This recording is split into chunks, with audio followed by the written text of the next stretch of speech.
یہ تو کچھ لمحے واسطے کیا، لیکن جو حضور کے صحابہ چار خلفاء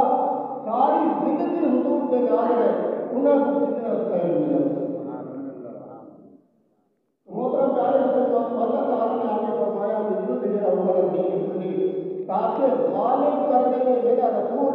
تمام دینوں کے دین۔ قرآن کریم کے اندر اللہ تبارک و تعالیٰ نے ایک اور مقام کی ارشاد فرمایا، ما قدر اللہ حق قدرہ اذ قالوا ما انزل اللہ علی بشر من شیء۔ اللہ نے فرمایا کہ اللہ کی قدر انہیں نہیں کی تھی، یعنی یہودیاں نے اذ قالوا ما انزل اللہ علی بشر من شیء،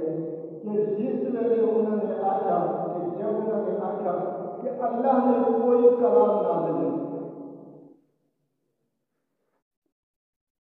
انہوں نے اللہ کی قدر نہیں کی۔ اس آیت کریمہ کا لفظی ترجمہ ہے، اس آیت کا شان نزول ہے کہ جب یہودیوں نے اسلام کی ترقی کو دیکھا، دین کی ترقی کو دیکھا، اور مشرکین مکہ کی بے بسی کو دیکھا، تو انہوں نے کمیٹی کی اور یہ فیصلہ کیا کہ اصل طاقت کے نال تو نبی علیہ السلام کو اور انہوں نے دین کو مغلوب نہیں کر سکے، ہم علمی مقابلہ کرنے لگے، اور انہوں نے فیصلہ ہو اور یہ اپنے اس یہودی عالم کے بول گئے اور اس کو آخیا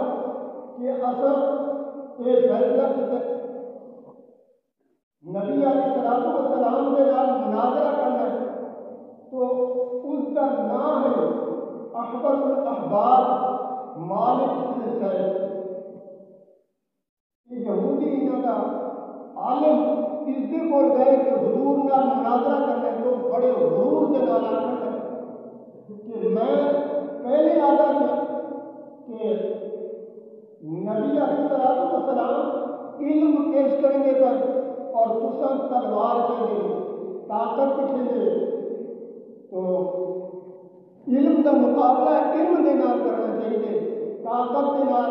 نہیں ہو سکتا۔ اگر پہلے ہی میرے کو آئے گے تو میں اسلام کو ختم کر چکا ہوتا مناظرہ کرے، اور یہ ہے یہ یہودیاں کا یہ مناظرے والا جس کو یہ عالم آتے ہے بڑا موٹا، مثل ہر آدمی فارسی بیٹھوں اس وقت موٹا ہے، جس میں یہ حضور کی بارگاہ سے بچائے یہ پوری تیاری کر کے آئے مناظرے کی، حضور کی بارگاہ سے بچائے اور آخیا کہ اصل اپنے دین اور تمہارے دین کے بارے میں مناظرہ کریں گے۔ حضور صلی اللہ علیہ وسلم نے فرمایا کہ تمہارے کو کون مناظرہ کرے، انہوں نے آخر سارا بڑا عالم ہندو کرے۔ حضور صلی اللہ علیہ وسلم نے اس کو مخاطب کر کے فرمایا کہ تو ہی مناظرہ کرے، اس نے آخیا ہاں۔ حضور صلی اللہ علیہ وسلم نے فرمایا کہ توریت پڑھی، اس نے آخیا ہاں پڑھی۔ حضور صلی اللہ علیہ وسلم نے فرمایا کہ توریت کی وہ آیت پڑھی ہے ان اللہ یغفر حبر السمی، کہ حرام کو موٹے عالم کو اللہ تعالیٰ پسند کریں گے، اس نے آ کے ہاں پڑھی۔ تو حضور علیہ السلام نے فرمایا کہ وہ موٹا عالم کم پرور توریت کے روح کے نال تو ہی تو ہے جو ہر وقت کم پروری کرنے والے، نہ تو روزہ رکھتے نہ اللہ کی عبادت کریں گے، ہر وقت کم پروری کے لیے لگا رہے، تو اس کو غصہ آ گیا، جھنجھلا دیا غصے میں، اور اس نے اجمال صلی اللہ علیہ وسلم کہ اللہ نے کہیں کوئی نبی نہیں بنایا اور نہ ہی کہیں جو کچھ نازل کیا۔ تو اس وقت کی آیت کریمہ اللہ تعالیٰ نے نازل فرمائی وما قدر اللہ حق قدرہ قالوا ما انزل اللہ علی بشر من شیء، کہ انہوں نے اللہ کی قدر نہیں کی تھی کہ اللہ نے کچھ نازل کیا، کہ انہوں بد نصیبوں نے